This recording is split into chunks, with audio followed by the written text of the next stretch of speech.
ஓம் சக்தி பராசக்தி. சிவகாசி ஸ்ரீ மாரியம்மன் கோவில் பங்குனி திருவிழாவின் 3ஆம் நாள் திருவிழா இன்று ஆன்மீக ஒளியில் நிறைந்தது.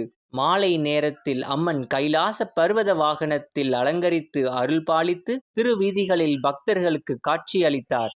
மணித்தட்டின் ஒளி, மௌனமாக ஜெபிக்கும் பக்தர்கள், ஓம் சக்தி பராசக்தி என்று முழங்கும் பக்தி குரல்கள் அனைத்தும் சேர்ந்து அந்த தருணத்தை தெய்வீகமாக மாற்றின. கைலாச பர்வதத்தில் பரமசிவனுடன் விளங்கும் சக்தியாக அம்மன் நின்று பக்தர்களின் வாழ்க்கையில் அருள், அமைதி, நம்பிக்கை ஆகியவற்றை வழங்கும் தாயாக அருள் பாலித்தார். அம்மனை ஒரு தரிசனம் காண வீதிகள் முழுவதும் திரண்ட பக்தர்கள் கைகளை கூப்பி நன்றி கூறி வழிபட்டனர். சிவகாசி மாரியம்மன் அருள் எப்போதும் பக்தர்களுக்கு துணை.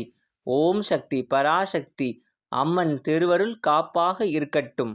ஓம் சக்தி பராசக்தி.